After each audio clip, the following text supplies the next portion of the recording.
severe physical conditions. Subsequent to that, there was a letter issued by the U.S. Attorney for the Northern District of California in response to an inquiry from the City of Oakland with respect to plans by the City of Oakland to license large, what they referred to as industrial marijuana growing operations in that city.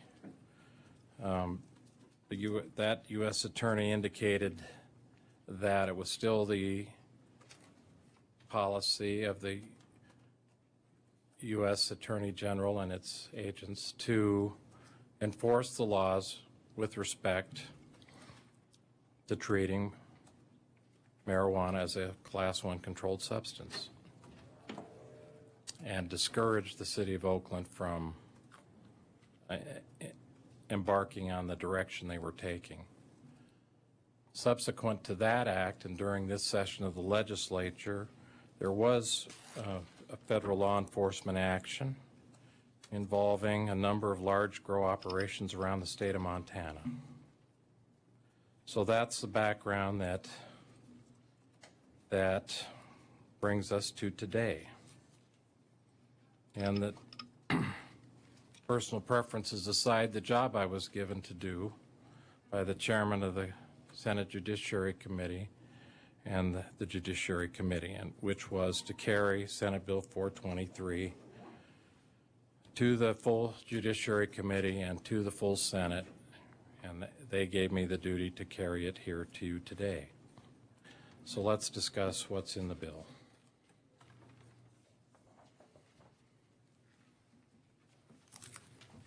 And I'll just briefly go through that handout I gave to you, because I think you've had the bill, you've obviously reviewed it in terms of text, but I'll just hit the highlights in terms of how it is structured and what it contains. Sections 1 to 16 of the bill deal with two issues that the subcommittee and the Judiciary Committee and the Senate felt need to be dealt with respect to physicians and card holders. This work built upon the work of the interim Child and Family Services Committee and was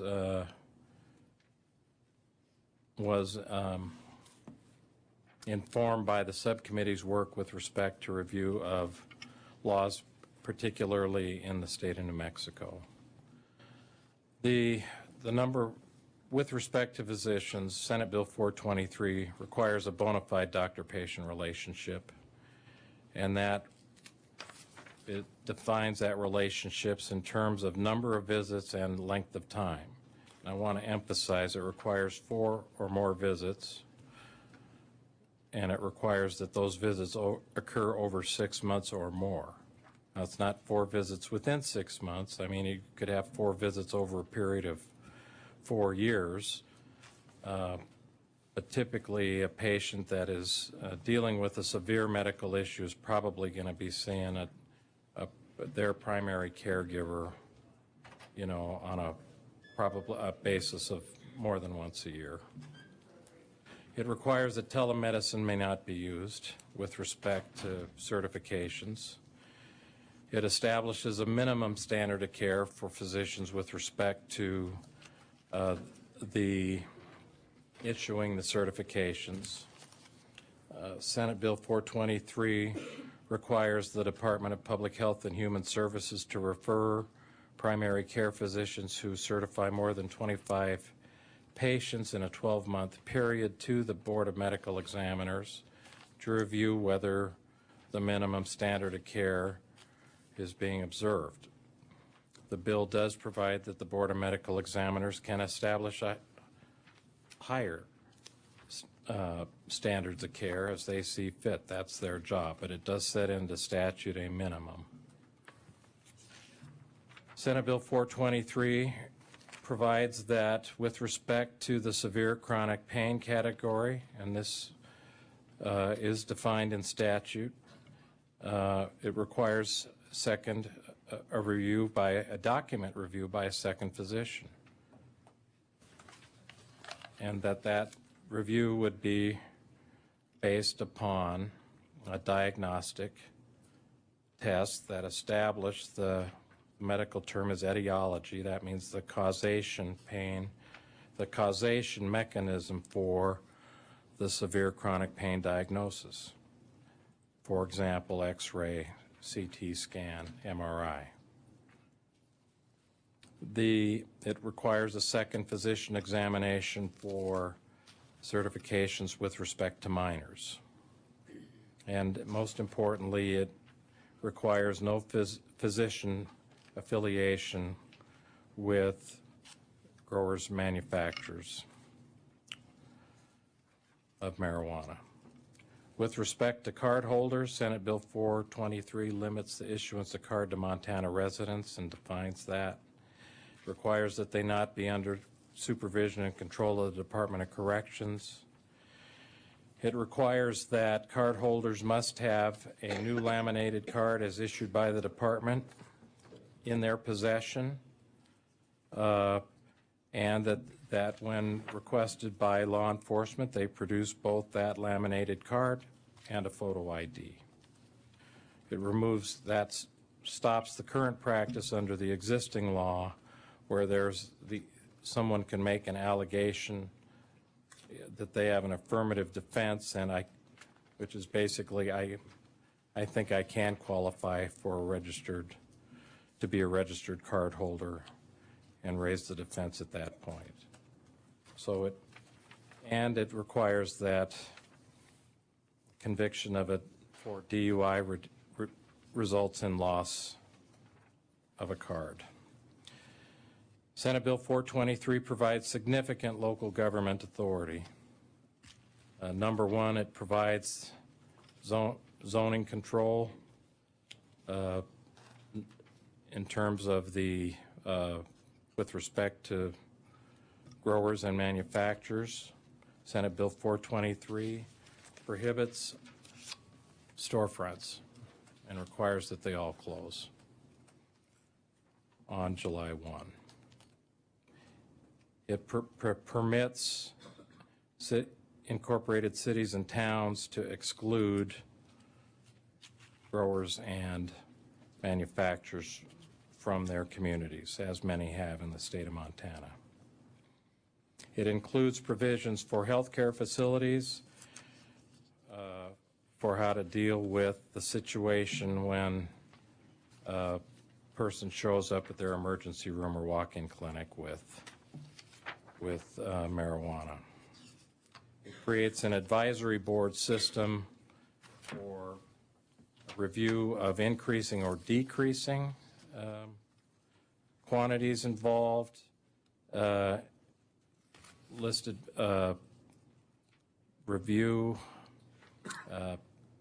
additions or deletions with respect to the law of qualifying medical conditions, but requires that any recommendations that advisory board makes would come to an legislative interim committee, so that legislative interim committee and this legislature would be making the ultimate decisions with respect to any changes in statute or qualifications.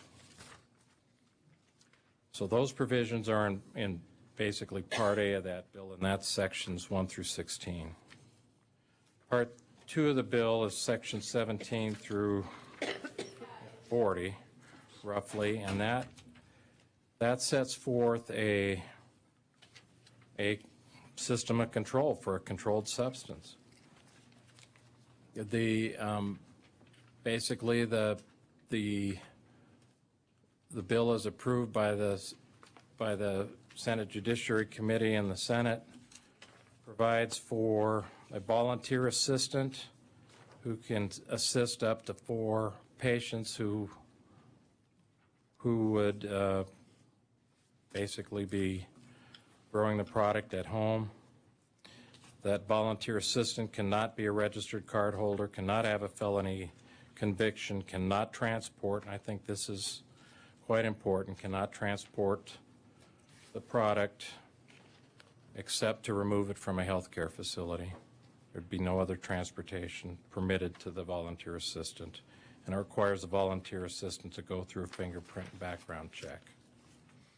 As the bill emerged from off the Senate floor, the Department of Public Health and Human Services continues to be the agency with respect to the registered card holder issuance.